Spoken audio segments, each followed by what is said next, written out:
Good day, everyone. This is Robert. This is Yudee. Welcome back to Eastland English. This is our 10 quick English speaking tips. Are you ready? Let's go. Tip number 1. Speak, speak, speak. This may seem obvious, but you must try to speak as much English as you can. Practice makes perfect. This is a saying in English that means the more time that you spend trying to improve your skill, the better you will become at that skill. We don't expect anyone to ever be perfect at speaking English, but you can get a lot better. No one has ever improved a skill by not doing it. Think of the most famous athletes that you know. They don't improve their basketball skills by sitting on a couch. They don't improve their tennis skills by taking long walks on the beach. And they don't improve their football skills by surfing. Instead, they improve their specific skills by doing those specific things. And finally, take advantage of every opportunity. If the teacher asks you to speak, speak. If you go into a store and you know the people there can speak English, try practicing your English. Even if you're alone, speak, speak, speak. Number 2. Don't be afraid to make mistakes. We all make mistakes from time to time, even teachers. No one is immune from error. Everyone is going to make a mistake at some point in time. If you are too afraid to speak, you will never speak. Don't be ruled by fear. Tell fear to step aside. Because if you never speak, you will never improve. Think of every error as a learning opportunity. Tip number 3. Think in English. If you can think in English, you will have passed the most difficult obstacle to learning and speaking English fluently. The biggest problem facing non-native speakers of English is what we call native language interference, or first language interference. Your first language is very strongly encoded in your brain. You need to change that program. Avoid translating from your native language as you speak English. Instead, if you are able to think in English and produce English thoughts as speech, you are not wasting the energy required to translate. You should memorize helpful phrases. That's an excellent idea, Yudee. Give me an example of a helpful phrase. Why did you ask me that? That's a perfect example of a helpful phrase that you can memorize and use in normal life. Some other examples are, could you give me a hand here? Or would you mind helping me? These phrases or sentences can help you get through your life, and you don't have to think of them as grammatical structures. Instead, you think of them in blocks of speech with one particular meaning. Narrate internally. Narrate means to tell a story. Internally means in your own mind. I'm going to give you some odd advice. I'm going to ask you to tell the story of your own life as you live your own life. This will help you to think in English. If you're leaving your room and going outside to meet a friend, you can narrate the story to yourself as you do this. For example, I should get up and go meet my friend now. Now I'm getting up. Now I'm leaving the room. At this point, I'm turning the doorknob to open the door. Next, I'll be going outside. I should think of something to say to him. Perhaps I should use English. How about, how's it going? I think I'll try that one. And then by the time you've met your friend, you've already thought or spoken internally quite a few sentences. Narrating internally can help you think in English. Even if it's just one word at a time, begin to think in English. Tip number 4. Stay in your English zone. This tip, I believe, is the most important tip that you will learn in this video. As a non-native English speaker, I think learning English is difficult. You're absolutely right, Yudee. I believe even native English speakers realize how difficult learning English actually is. I'm going to use this mountain cartoon to help describe this point, and we'll call this mountain English. The reason why English is a mountain is because it's very, very difficult to climb up the mountain. This will help our analogy. An analogy helps us tell the story of something else. We're talking about the difficulty of English language, so this metaphor or analogy of the English mountain should help you understand what we're trying to say. Imagine this mountain. It's very high, and it's very steep, and you are trying to get up it. You're a person walking up the mountain. So this is you learning English, trying to get better and better at English. On the other hand, speaking your native language is quite easy. Let's say your native language is down at the bottom. We can see that speaking your native language is far easier than learning English. Because of this idea, it's very important to try not to backslide. Backslide means going back. While you're learning English, don't use your native language to learn English. If you start to backslide by using your native language, it will require much more energy to get back up that mountain. Tip number 4, stay in your English zone, requires 2 different slides in order to explain this idea. This is a picture of your brain, or your mind. Your mind is mostly encoded with your native language. All of this gray part is your native language. However, somewhere in your brain, you have an English zone. We're going to call this zone the English zone. Everything outside of that zone is your native language. Because you grew up speaking your native language, your family speaks your native language, it's a much greater size. Your English zone is comparatively small. Your job as a learner of English is to increase this English zone inside your brain. And my job as an English teacher is to help you increase that zone. And according to our last slide, speaking English takes energy. It makes sense to stay inside your English zone. Every time you jump outside to your native language, you have to go back in to the English zone, and that requires a lot more energy. For that reason, we have some suggestions to help you stay in your English zone.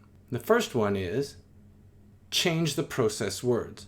By process words, I mean the process of learning the language.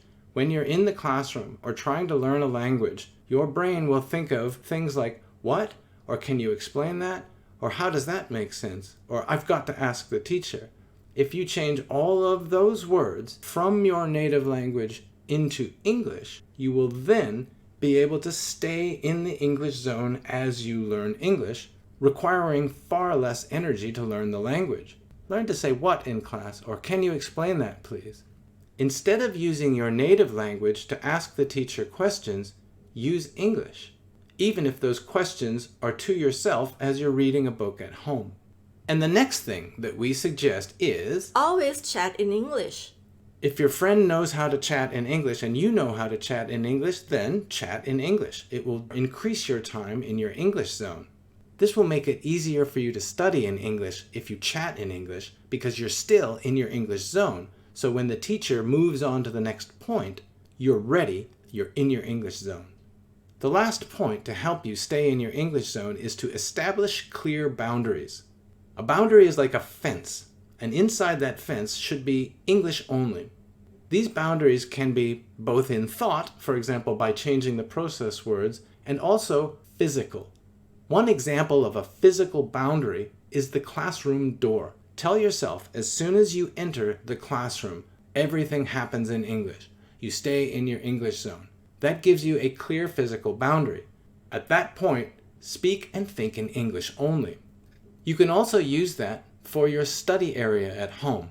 You can tell yourself, every time I enter that area, or every time I sit down at that desk, I think in English and I speak in English. Finally, you can have an English boundary of time. For example, if you tell yourself between 6 p.m. and 7 p.m. every night, I'm going to learn English, that is your boundary. At 6 p.m., go into your English zone and don't come out until you've finished. All of these tips can help you stay in your English zone. And the more that you stay in your English zone, the greater and faster that English zone will grow. Tip number 5. Mimic native speakers. Choose sound files made by professional speakers. Not all native speakers speak clearly. However, professional speakers are paid specifically to speak the English language well. The best examples of this are news reporters or news anchors, and of course, English teachers. Listen to a short phrase or sentence. Make sure it's not too short, but also not too long so you can't remember it. Pause the file and repeat the exact sounds like a parrot. A A parrot is a master mimic. Parrots can sound like they speak English, even though they don't understand English, because they have mimicked the sounds perfectly. The parrot listens and repeats the sound exactly as the parrot heard it. If you do that as an English language learner, you will sound much, much more like a native speaker. And again, the key is to mimic native speakers who speak well, so choose the correct native speakers. Number 6. Improve your pronunciation. Clarity of speech. Clarity is key. If your speaking is clear, other people can understand you. Focus on correct consonant sounds first. Consonant sounds are the sounds that aren't the vowel sounds. Some consonants in English you will have in your own native language. Those won't be a problem. However, there are some other consonant sounds that you may not have in your native language. Focus on fixing those consonant sounds before you work on the vowels. There's a reason for that. Vowel sounds shift greatly according to the region. That means different native English speakers pronounce vowel sounds differently. However, the consonant sounds are usually the same. Therefore, focus on the correct consonant sounds first in order to improve your pronunciation. The vowel sounds can come later. Number 7. English is musical. There are two aspects to speaking English more naturally and less like a machine. The first one is something called tempo. So I'm going to ask you to vary the beat when you speak English. The beat is the tempo or the time between sounds. A robot would speak this sentence with identical timing between the syllables. We do not speak like robots. Even music varies the beat. Different kinds of music have different beats. If we take techno, for example, techno is very close to robotic. The techno beat is almost always and it goes on and never varies. That is music that sounds robotic. However, I'd like you to think of English more like jazz. A jazz song will vary the beat a little bit like this.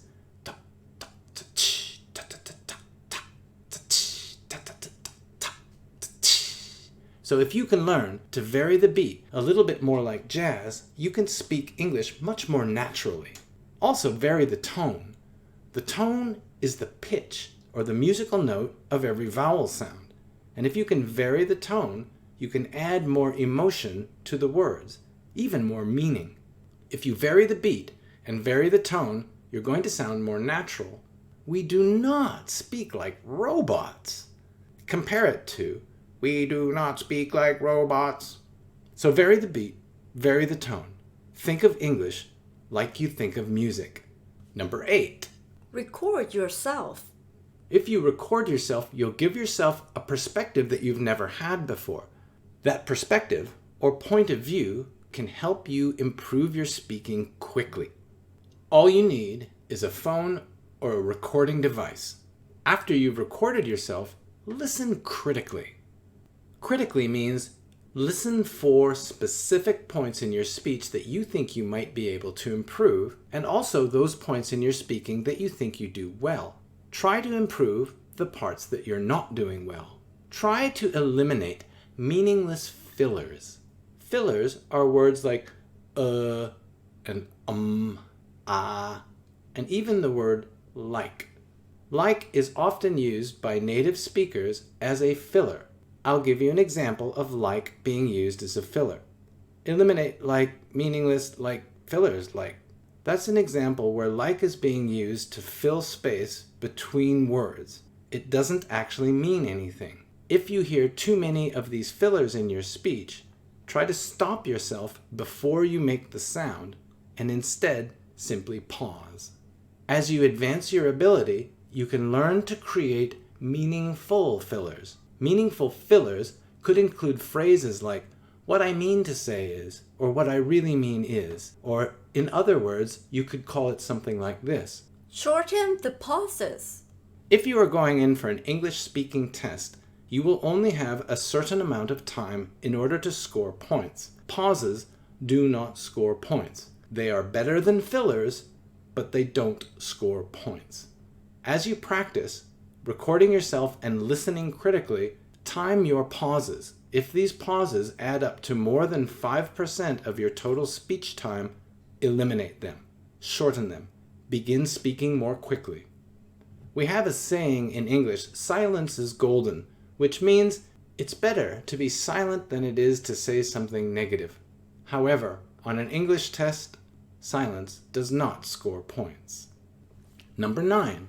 Practice conversations with yourself. This may sound a little bit crazy, but you will double your speaking practice time. You don't always need a partner to speak English. As a matter of fact, you will get more practice speaking without a partner. Ask yourself questions aloud. That means actually speak the question. If you are preparing for an English speaking test, answer the kinds of questions that you will get on that test. You'll find many sample tests and practice tests online. Take those questions and ask yourself those questions aloud.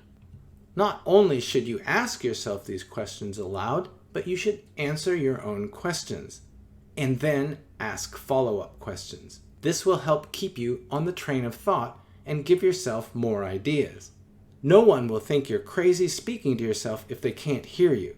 And if they can hear you, they'll just think you're practicing English. And that's a positive thing. And now our final tip of the day. Number 10. There is no correct English accent. Many people contact me on social media and ask me, what's the best English accent to have? Now, I personally have a bias because I'm from North America. I speak with a broad North American accent. I grew up in the USA and then went to school in Canada. My accent is more broad than others. It's not from a specific region. However, I could never say to anyone that it is correct or incorrect. Instead, there are just different varieties. There are many different English accents, and none are better than the other. Varieties of accent make English learning more interesting. It doesn't matter what English accent you choose. It is more important to be understood than it is to sound like you have a specific accent. Again, going back to pronunciation, clarity is key. If you can be understood, it doesn't matter what accent you have. However, if you do want to choose an accent, copy native speakers with that accent. It's pretty easy to find native speakers online nowadays. You can find audio files and you can find video files. For example, American accent, British accent, Australian accent. Find professional native speakers with the accent that you want and copy that accent as we showed in tip number 5. Finally, the last point about different English accents. If you are going to take an English speaking test and you do want to mimic a specific accent, then tailor that accent to the specific test that you're taking. If you're taking the TOEIC or the TOEFL and you want to mimic an accent, you should probably mimic the American or the Canadian accent. We hope these tips will help you become a better English speaker. Keep them in mind, practice them, and always remember, speak, speak, speak. Thank you for watching our video. Please like, comment, and subscribe to our channel. If you want to get our newest videos first, click on notifications. If you like learning English and watching videos at the same time, Eastland English is made for you. See you next time. See you around. Bye-bye.